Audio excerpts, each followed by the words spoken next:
bienvenue sur le podcast de référence pour devenir triathlète. Je suis Hermano, producteur de podcasts sportifs et triathlète depuis plus de 20 ans. Chaque semaine, nous vous proposons un thème et un invité. Aujourd'hui, commençons par découvrir ensemble la personne qui va nous accompagner pour quelques jours. Pour participer à nos podcasts, rejoignez notre groupe Facebook, c'est le meilleur moyen d'être tenu informé des invités de la semaine et d'échanger avec nous. Allez, c'est parti, on lance le thème de la semaine avec notre invité.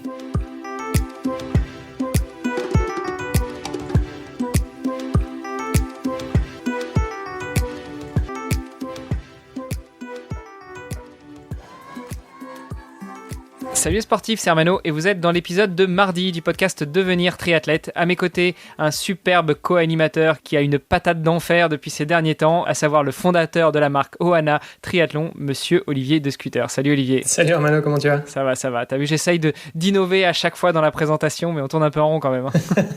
Et notre invité de la semaine, Mathieu Muller. Salut Mathieu. Bonjour Hermano, bonjour Olivier. On est très heureux de t'avoir avec nous aujourd'hui. Déjà, alors je sais que Muller, c'est quand même assez répandu, mais ôte-moi d'un doute. Tu n'as pas un papa ou quelqu'un dans ta famille qui s'appelle Thierry par hasard ? Du tout, non.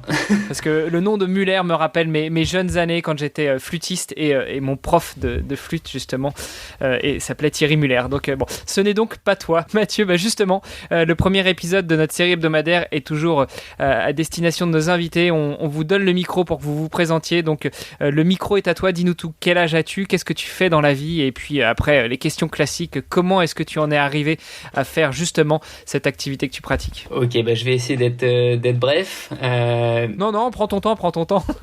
Parce que je n'ai que 25 ans, donc voilà, toujours relativement jeune. Je sors tout juste de mes études. J'ai grandi dans le sud de la France, mais je suis parti pas loin de la Belgique, à Lille, pour faire des études en sciences politiques et un master spé en droit du sport. Donc voilà, tout de suite on rentre dans le vif du sujet, hein. Le sport, ça a drivé un peu ma vie, puisque j'ai grandi dans une fratrie de 3 garçons avec des parents archi sportifs qui nous ont très vite mis à plusieurs activités. On a fait du volley, du tennis, du water-polo, beaucoup de sports assez variés finalement, et on s'est retrouvé à faire du triathlon. Moi c'était au lycée, en seconde. On s'y est mis de façon un peu par hasard, mais il y avait quand même beaucoup de phénomènes qui se sont enchaînés. C'est mon grand frère qui a commencé, puisque c'est quand il travaillait en tant que surveillant de baignade, son chef de poste qui lui a parlé du triathlon. Il trouvait qu'il avait un peu le profil, le physique. Du coup, il a voulu s'y essayer, et pour ça, il s'est préparé avec mon oncle, qui faisait beaucoup de vélo. Voilà, le water-polo, hein, on savait qu'on était bons nageurs, on a toujours couru, mais le vélo pouvait nous faire un peu peur.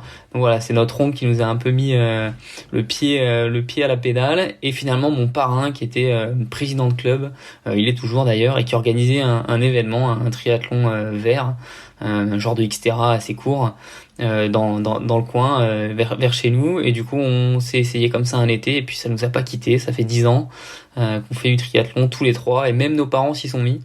Donc voilà, ça a été un peu sympa les vacances en famille. Un gros coup de foudre. Ouais, voilà, les vacances peuvent parfois tourner autour de compétitions. Bon, et du coup, faudra quand même qu'on définisse c'est quoi un physique de triathlète, parce que je pense que quand on est un peu plus de 150 épisodes de podcast, on n'est pas encore parvenu à définir le physique du triathlète. Ouais, sachant que là en visio, on a plutôt un physique de surfeur, quoi, cheveux longs, le teint allé, pas tellement celui du triathlète, non ? Ouais, même je vais moi-même me faire mentir, hein, parce que comme j'ai dit, j'ai 2 frères, et on se ressemble beaucoup, on va dire, physiquement, mais je suis quand même plus grand qu'eux. Le petit frère est quand même un peu plus costaud, on va dire. Donc voilà, on a tous les trois gabarits, 3 morphotypes aussi un peu différents, et du coup on a nos compétences, nos points forts. Donc voilà, effectivement, hein, je vous rejoins, il n'y a pas de gabarit type, mais ce jour-là, je sais pas, il a eu une petite intuition, le chef de poste, et il a dit donc Antoine, mon frère, tu devrais te mettre au triathlon, et c'est devenu par la suite son coach. Et mon frère a très vite performé, et donc il performe toujours aujourd'hui, puisqu'il court en première division française, donc sur les circuits assez courte distance. Et moi j'ai migré, on va dire, vers le longue distance. Je peux peut-être vous en dire du coup un peu plus sur cet aspect-là. Peut-être refaire le pont avec mes études. En fait, c'est toujours compliqué, hein, d'allier les deux. en partant à Lille. C'est vrai que j'ai pas décroché tout de suite puisqu'il y avait toujours cet engouement. Le club, on a fait pas mal de réussites sportives, donc je voulais m'accrocher. Mais malgré tout, les études supérieures, je suis parti à l'étranger. Ça m'a fait un peu prendre du recul sur ma discipline et j'ai eu pendant 2-3 ans finalement l'envie de simplement faire du triathlon pour le plaisir. Comme beaucoup finalement, aller courir quand ça me plaît, rouler quand j'ai envie de découvrir du paysage et donc j'ai eu le temps de prendre ce recul là et quand je m'y suis remis, c'est quand je suis arrivé à Paris. Je suis arrivé à Paris pour travailler au ministère des Sports, qui est désormais ministère chargé des sports, sur la question du dopage. Et en fait, je suis arrivé à Paris et je me suis dit, si tu veux pas te faire happer par la ville, il faut que tu te fixes un objectif, il faut que tu te remettes sérieusement au triathlon.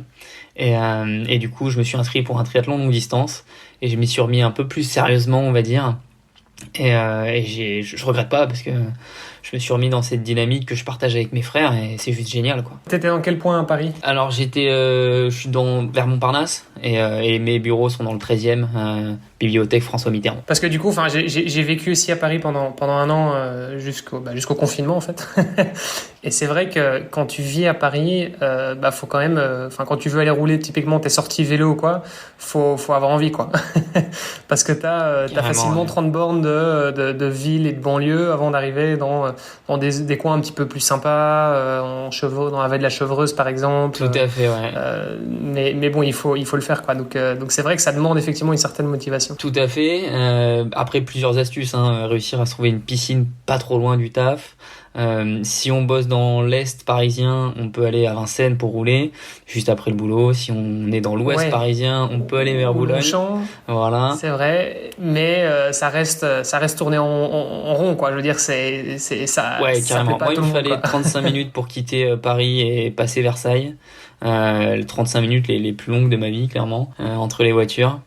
Oui, c'est pas le plus agréable. Ouais, voilà. Mais après c'est quand même chouette. Et puis il y a une belle communauté tout de même. Et pour revenir sur les piscines, moi j'ai quand même essayé. Je bossais à l'époque dans le 8e, donc près de l'Arc de Triomphe, près des Champs-Élysées pour ceux qui connaissent pas trop la ville. Et en fait, je me suis retrouvé sur une 25 mètres. Je pense qu'on devait être 20 dans le couloir. Donc t'avais constamment un gars dans les orteils, des orteils dans la face et un gars qui est en train de te doubler en même temps sur la gauche. Donc, c'était un peu l'horreur. Ouais, c'est pas mal pour C'était travailler un petit les peu départs. l'horreur. Ouais, mais bon. Ouais, c'est de l'eau libre en permanence. Donc ouais, c'est ça. Donc voilà, faut effectivement être courageux. Bon, après il y a les clubs et là ça permet aussi d'avoir accès à certaines infrastructures. Mais bon voilà, petite parenthèse. Mais donc du coup on comprend mieux aussi l'enchaînement au niveau des études, sciences politiques et sport. Donc on comprend effectivement si tu bosses au ministère du sport, ça a du sens. Enfin, on comprend. Oui, non, comment on passe de sciences politiques à un master spécialisé dans le sport? Alors c'est la volonté de vraiment de me spécialiser dans le sport. Voilà, j'avais fait quand même un master assez général.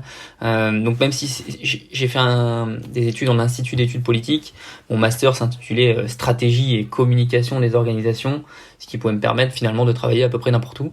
Et de là, je me suis dit il faut quand même que je me spécialise. J'avais envie de me spécialiser évidemment dans le sport, et d'où l'idée de faire un master donc spécialisé en alternance. Et c'est dans ma recherche d'alternance où j'ai envoyé quelques candidatures spontanées, notamment à l'Agence française de lutte contre le dopage et au ministère chargé des sports, au bureau qui s'occupe de la question du dopage, de la lutte contre le dopage et de sa prévention. Pourquoi j'ai fait ces candidatures spontanées? C'est parce que le sujet m'intéressait. J'avais fait mon mémoire notamment sur le traitement médiatique de Lance Armstrong pendant ces 7 Tour de France victorieux, même si on n'est plus trop censé dire victorieux, voilà. Donc voilà, c'est une thématique qui m'intéressait et donc j'ai envoyé ces candidatures spontanées et j'ai pu tout au long de l'année en fait de master spé en droit du sport à la fois monter en compétences juridiques qui me permettaient finalement d'être plus à l'aise aussi dans mon travail au quotidien sur cette thématique du dopage et j'ai été du coup embauché dans la foulée à l'issue de cette alternance. Quand tu dis que tu as fait un master spécialisé en droit du sport, c'est des études que tu qualifierais plutôt de continuité de sciences politiques ou peut-être une passerelle vers STAPS ou peut-être un mélange entre tout ça? Alors c'est du droit, clairement. On avait un peu d'économie finalement parce que le sport, voilà, il y a un aspect, il y a de forts enjeux financiers, mais c'est du droit finalement appliqué au sport.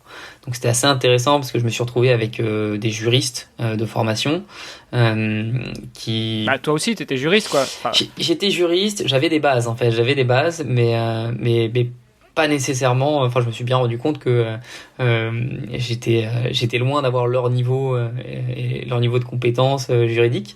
Mais finalement, ce qui est assez rigolo, c'est qu'on se rend compte que le sport, il y a une grosse question de savoir s'il existe un droit du sport, mais c'est surtout différents types de droits qui peuvent s'appliquer au sport. Le droit des contrats, par exemple. Il y a aussi du droit public si on va s'intéresser au club. Finalement, c'est toute cette multitude de droits qui va s'appliquer au sport. Et donc, c'est hyper riche. Et bien sûr, c'est difficile de le traiter en une année. Mais au moins, on a les clés. Et derrière, on peut se spécialiser. Et moi, ça m'allait très bien parce que j'avais juste besoin d'avoir un minimum de bagage sur ces questions-là pour évoluer professionnellement derrière dans l'antidopage. Puis il y a un aspect aussi au niveau du droit du sport, je pense, qui est primordial, c'est que finalement le sport, surtout à haut niveau, a une dimension internationale. Donc tu vas certainement aussi être confronté à cet aspect du droit français et du droit européen et du droit international. Et puis vu que tu bosses dans le dopage, bah aussi aux réglementations internationales sur le dopage, non ? Tout à fait, il y a une grosse dimension internationale. Et ça, on nous le dit dès l'entretien, notamment savoir parler anglais, c'est essentiel. Si voilà, on veut travailler dans le milieu, ne serait même pas forcément pour être avocat en droit du sport, mais même être juriste, effectivement. Nous, la juriste au ministère chargé des sports est dans énormément de commissions au niveau européen, mais aussi au niveau international. Donc oui, c'est une compétence nécessaire et la dimension internationale est très présente. Tu nous as dit que tu étais du Sud, le Sud, je sais pas, en dessous de la Loire, c'est assez vaste. On n'entend pas trop d'accent, mais l'anglais c'est aussi avec l'accent ou pas du tout ? Non, pas d'accent, mais je vous ai dit donc j'ai fait mes études à Lille, mais c'est une ville à laquelle je suis très attaché parce que mes deux parents sont nés et ont grandi à Lille. Donc finalement l'accent du Nord et moi potentiellement l'accent du Sud, vu que j'y ai passé ma vie, se sont un peu annihilés. Et donc j'ai un accent... Plus Paris dans le tout. C'est ça, voilà, un Parisien presque standard. Et puis t'as vécu à l'étranger aussi, tu disais. J'ai passé 1 an à l'étranger, effectivement. Je suis passé par le Japon et les États-Unis. Donc on va dire que j'ai un accent américain si je dois parler anglais.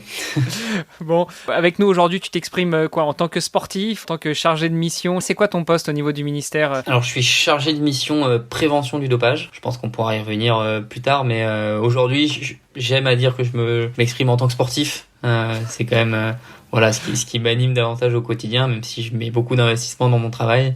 Je pense que le propre de ce podcast, c'est de s'adresser à des sportifs. Et je pense que ça les rassurera si je m'exprime en tant que triathlète plutôt que chargé de mission, qui est peut-être un peu plus lourd. Je sais pas, on pourra en parler d'ailleurs quand on abordera le sujet, mais ça peut peut-être intéresser aussi certains sportifs d'en savoir un peu plus sur le dopage, pas forcément dans un but fallacieux, mais plutôt justement d'en apprendre plus, peut-être de savoir comment ça marche, voir comment se préparer à un contrôle antidopage, parce que c'est pas parce que on fait un contrôle antidopage qu'on est dopé. Hein. Je pense que tu pourras revenire là-dessus d'ailleurs. Tout à fait, c'est extrêmement important effectivement. Mais au pire, moi j'ai un autre podcast qui s'appelle Nakan, sur lequel on voulait aborder, faire toute une série de hors-série sur le dopage, donc je te garde dans les contacts, on t'invitera avec plaisir. Avec grand plaisir. Je pense qu'on a fait bien le tour de la présentation déjà assez globale pour toi pour aujourd'hui. Je propose qu'on revienne justement demain sur un peu plus ton histoire avec le sport en tant que pratiquant, sur ton palmarès, et puis on se gardera un petit peu de temps aussi dans les jours qui viennent pour parler de l'aspect dopage et de ton poste au sein du ministère. Avec grand plaisir. À demain. À demain. Ciao. À demain. Ciao. Vous avez apprécié nos échanges ? Alors n'hésitez pas à aller sur Apple Podcast, laisser un commentaire, passer faire un petit tour sur les différents réseaux sociaux, taguer notre invité dont on remet toutes les coordonnées dans les notes de cet épisode, et n'hésitez pas à venir faire un petit tour sur notre groupe Facebook, c'est le meilleur moyen d'interagir avec nous et d'en savoir un petit peu plus sur les actualités multisports du moment. Je vous donne rendez-vous demain pour un nouvel épisode. Salut les sportifs!